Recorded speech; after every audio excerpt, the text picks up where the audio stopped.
The best roofing companies don't just hire more people, they think like CEOs. I'm Adam Sand, CEO of the Roofing Business Partner. In this video, I map out the 4 cornerstones of CEO thinking so you can scale with clarity, confidence, and exponential returns. These are part of the 4 corners of being a CEO. If you're a CEO, you basically have 4 corners that you walk in your business. So this is your business. You have exponential activities and you have linear activities. So exponential activities tend to create this in your business, and linear activities tend to create this in your business. So exponential, sometimes it's less worth your time, but then eventually becomes more worth your time as the benefit comes through. Linear tends to just be like this. So exponential activities would be like leadership development. Leadership development is exponential. It takes more time at first, and then eventually it outpaces. The other one is innovative campaigns, right? You do things that create buzz about the business. You innovate. Then there are things that are linear, which is systems and processes. These are extremely boring. And this is business development. So this can be relationships. This can be going out and selling roofs by yourself. But you can't just focus here. You need this line, right? This line has to exist. For this line, everything here is allocation of time and effort. So the green line pays for the value of the blue line to eventually pay off. And so these systems and processes is where we create these SOPs and systems.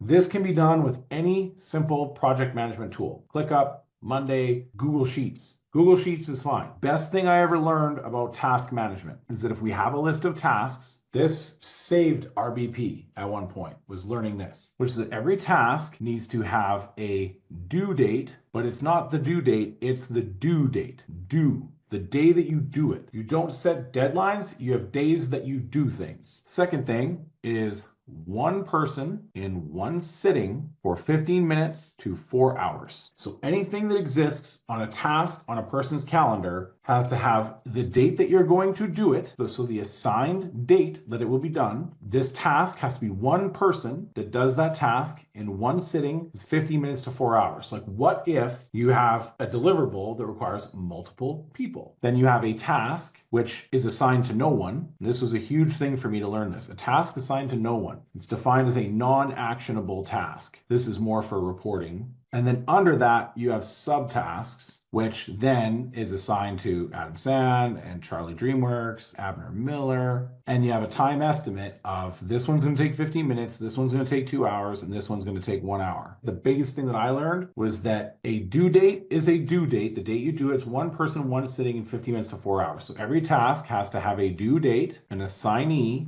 and a time estimate, and then you track time. Super, super, super hard. I try and eliminate so much of this decision fatigue by just telling you what people should do, how they should do it, and how long it should take, because I've had to go through the work of doing this with our customers to say, this is when they should do it, this is who should do it, this is how long it should take, and then tell me how long it took. And then we revise and improve the SOP to drive down the time it takes